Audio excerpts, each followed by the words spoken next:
శుభోదయం మిత్రులరా. పద్య కవిత్వము రచన ఇప్పగుంట సూర్యనారాయణమూర్తి. శీర్షిక పదంతో కదం.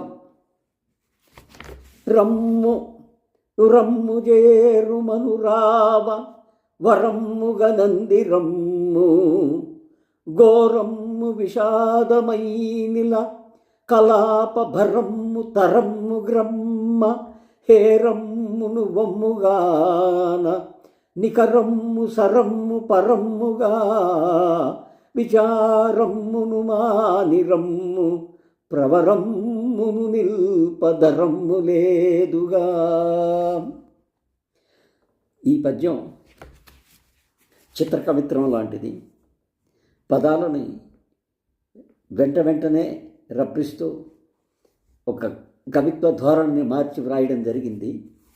దీని అర్థం రమ్ము బుర్రమ్ము చేరమను రావా, నువ్వు రా, నా దగ్గరికి రా, నా గుండెల దగ్గరికి రా, నేను నిన్ను ఇక్కడ హత్తుకుంటా.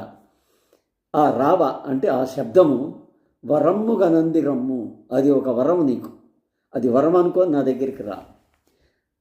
ఎందుకంటే ఘోరమ్ము విషాదమైనలా, ఘోరము అంటే ఆపద, నీకు ఆపద వచ్చింది, ఆ ఆపద వచ్చినప్పుడు విషాదం కలుగుతుంది కదా.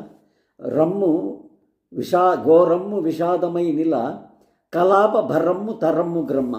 ఈ సమూహానికి, నీకు కానీ నీ సమూహానికి కానీ ఈ ఇబ్బంది అందరికీ వచ్చి క్రమ్ముతుంది, అంటే ఒక ఆవిరిలాగా వచ్చి పైన పడేసేస్తుంది కనుక ఇది క్రమ్మింది. అప్పుడు ఏమవుతుందంటే హే రమ్మును వమ్ముగాన, ఒకవేళ నీకు కిరీటం ఉండి నువ్వు పెద్ద ఘనాపాటివైనా సరే ఇది నిరర్థకమైపోతుంది. నికరమ్ము పరమ్ము సరమ్ముగాగా, ఇప్పుడు నికరంగా తప్పనిసరిగా మొత్తం సరము అంటే నీ గమనం పరమ్ము కాగా శ్రేష్టమయ్యేట్టుగా చేసుకోవాలని అనుకుంటే నువ్వు అప్పుడేం చేయాలి? రమ్ము కాగా విచారమ్మును మాని రమ్ము, నువ్వు విచారపడకుండా వచ్చేసేయి నా దగ్గరికి. ప్రవమ్మును నిల్పదరమ్ము లేదుగా, ప్రవరము అంటే పేరు, నీ పేరును నిలపడానికి భయం ఎందుకు? ఇన్ని ఇబ్బందులు కలిగినా కానీ నువ్వు వచ్చేసేయి అని చెప్పి ఒక ధైర్యం చెబుతుంది. కనుక శ్రోతలు ఈ పద్యాన్ని చదివి మీ అభిప్రాయాన్ని తెలియజేస్తారని సంతోషిస్తూ మీకు ఈ పద్యం సమర్పిస్తూ ఉన్నాను. నమస్తే, సెలవు.